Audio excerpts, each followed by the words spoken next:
So,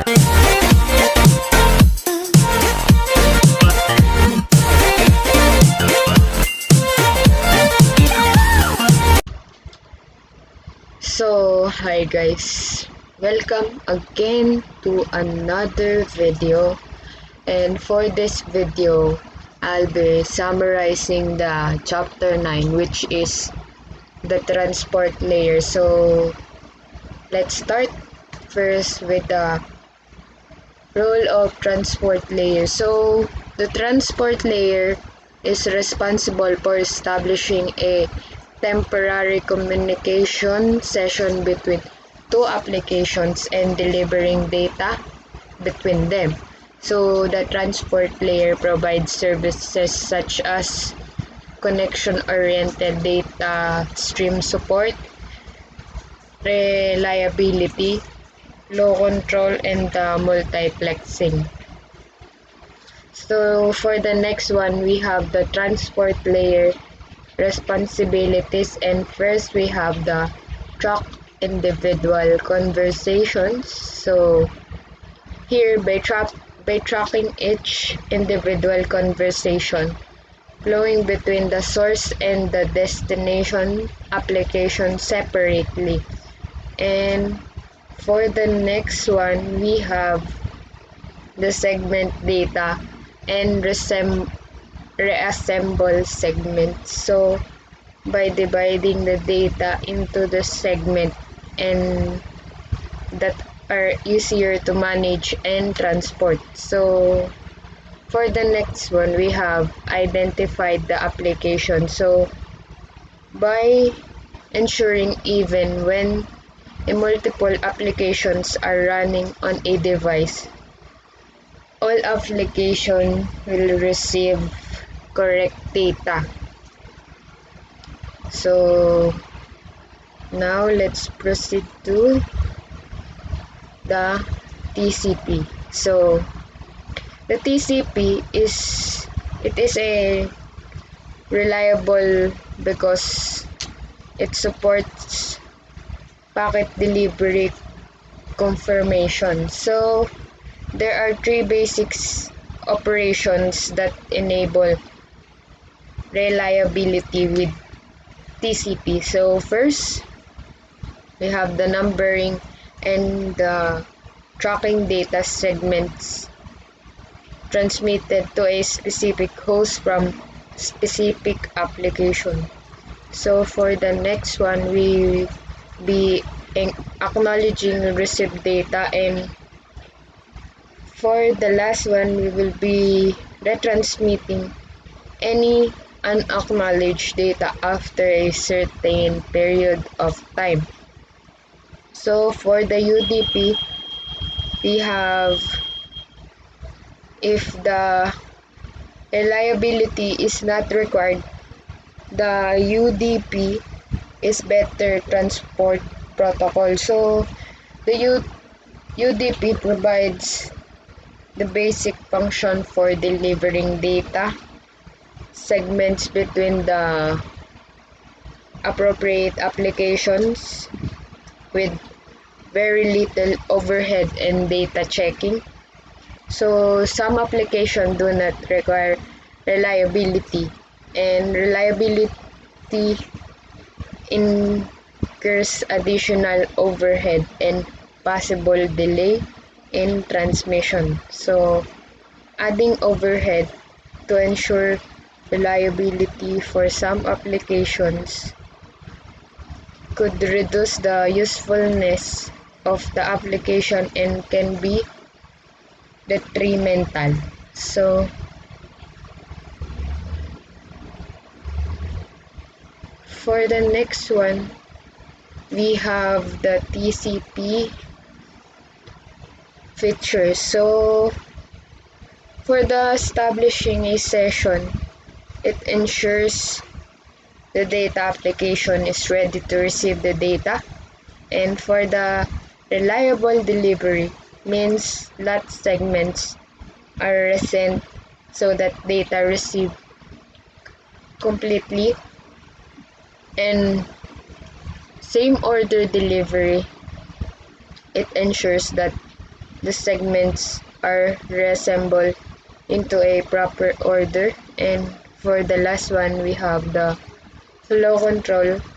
It ensures that the receiver is able to process data when received. So for the next one, we have the ports, the port number. So for the source port, it is a dynamically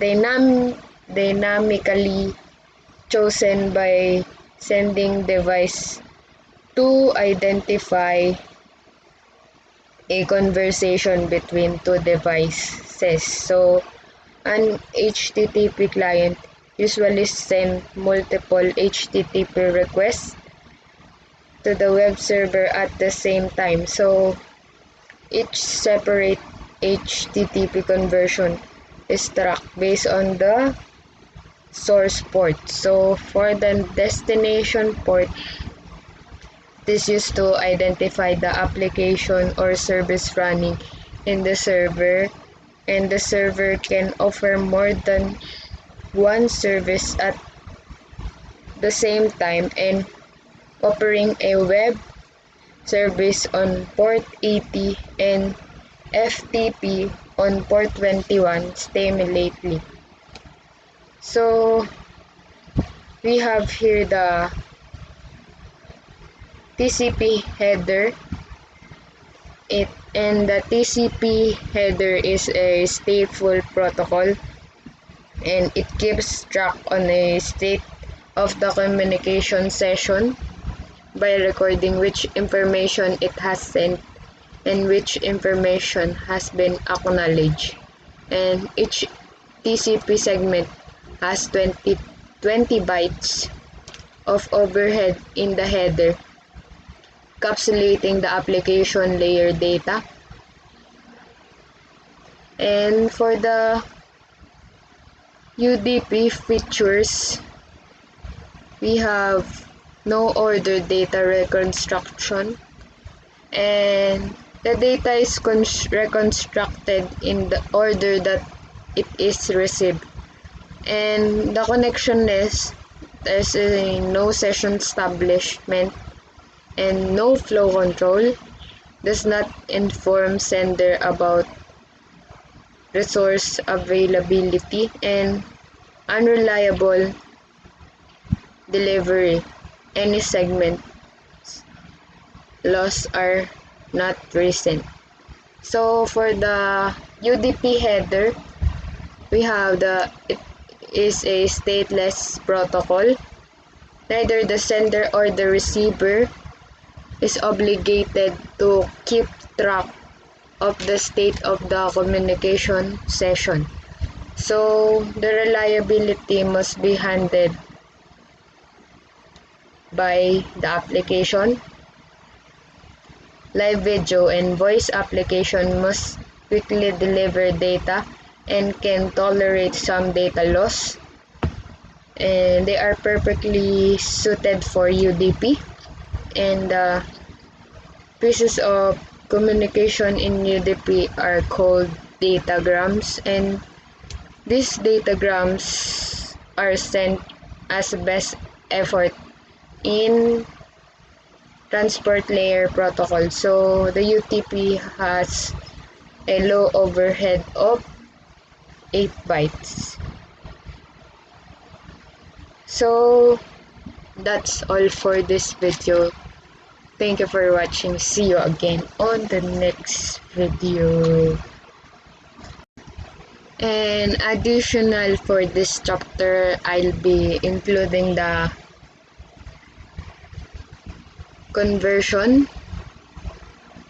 multiplexing. So segmenting the data into smaller chunks enables many different communications from many different users to interleave or multiplex on the same network. And the transport layers adds a header that contains binary data to identify each segment of data and to enable various transport layer protocols to perform different functions in the management of the data communication.